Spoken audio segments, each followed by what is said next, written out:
Oi, estamos aqui de novo com o Puxão de Orelha.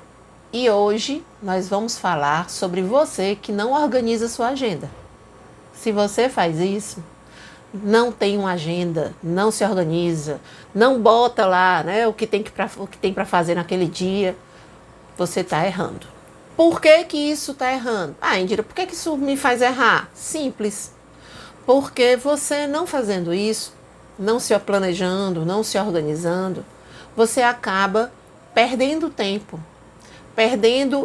deixando às vezes de fazer uma coisa que seria mais importante e fazendo uma outra que seria menos importante. Ou seja, você não elenca as suas prioridades e você acaba deixando passar às vezes uma coisa que é super importante, perde de repente um compromisso, uma data.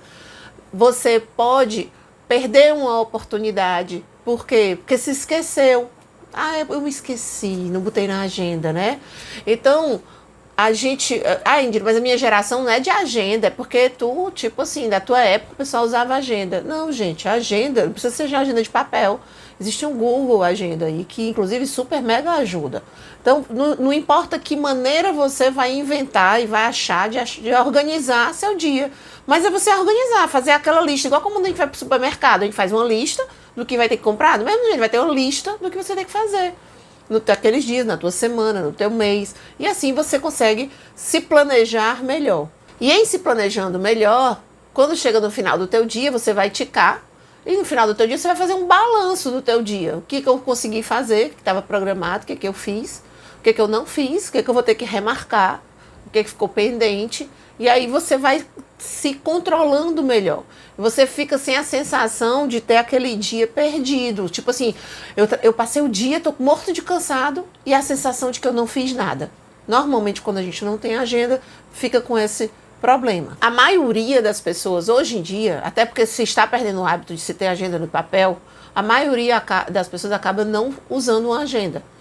Ou tem gente que faz uma agenda para escrever o que fez. A agenda não é para escrever o que fez, isso é um diário. A agenda é para você escrever o que você quer fazer e sair ticando.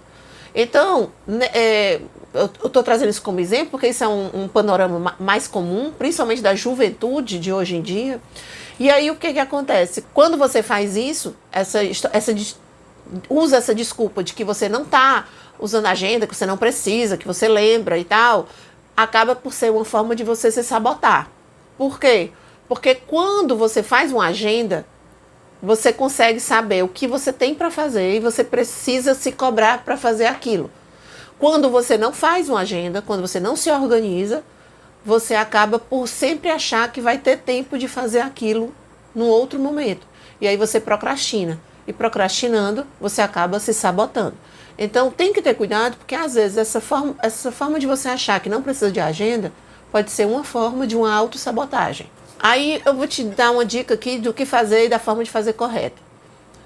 Com o Google, eu super aconselho usar o Google Agenda, porque você não precisa ficar repetindo. Tem alguns tipos de compromisso que você vai ter uma repetição semanal, mensal, anual, e aí você já programa e ele já fica lá agendado. O ideal é que você faça a tua agenda pelo menos para a semana. Por quê? Porque você faz um planejamento a curto prazo e você vai se reorganizando dia a dia o que você vai fazendo. Então você faz um planejamento para a semana. Inclusive você consegue economizar combustível, economizar logística, economizar saídas, principalmente nesse momento louco de Covid que a gente tem que evitar saídas. Então você consegue se organizar melhor. Depois que você planeja o que você vai fazer por dia, você elenca por prioridades naquele teu dia. O que você realmente não pode deixar de fazer amanhã e o que você pode fazer amanhã, mas que não é obrigatório você fazer amanhã. Você vai elencando aquelas prioridades. Ao final do teu dia, faz o balanço, checa essa lista, igual como a gente checa uma lista de supermercado, vê o que conseguiu fazer, vê o que foi feito pela metade, vê o que ficou pendente e reorganiza para o resto da semana. E assim você vai caminhando. Isso vai te trazer uma sensação de controle maior. Isso vai te ajudar a evitar a procrastinação e, com certeza, parar de se sabotar, né? Ou pelo menos diminuir essa autossabotagem. E também vai te dar uma garantia de que você se cobre para fazer aquilo E você, em se cobrando por fazer aquilo, você começa, ao final do dia, a ver tudo aquilo que você realizou, vai te dando uma sensação e um conforto de ter sido produtivo. E não de ter passado o dia e não ter conseguido fazer nada direito. Então, isso é muito bacana. E no dia que eu não consegui fazer quase nada, aí você tem que avaliar o que foi que aconteceu naquele dia para que você se torne produtivo no outro dia, né? Mesmo que a gente produtivo não é estar sempre trabalhando, não. Você pode ter se planejado um dia para passar o dia vendo filme porque precisa relaxar. Eu não estou dizendo que é porque é trabalho, não. É a agenda, é só planejamento e organização que nós estamos falando aqui, que ajuda também no trabalho. Bem, gente, é isso que eu tenho para dizer para vocês sobre a ferramenta de vocês se organizarem, né? Eu super indico que usem o Google Agenda. Eu uso o Google Agenda, uso o Keep, que é ligado ao Google Agenda, tá, aos mecanismos da Google, que funciona como um bloco de notas, de lista. Super consigo me organizar, fica a dica. Vocês têm que achar a forma melhor de vocês se organizarem, mas eu acho que vocês precisam se organizar, porque se não fizer isso, você fica sem o controle do teu andamento, sem tuas cobranças e acaba se sabotando. Por hoje é só. Vou adorar responder as dúvidas, se surgirem. Então, manda aí pra gente nos comentários. Terei o maior prazer em responder. Até a próxima.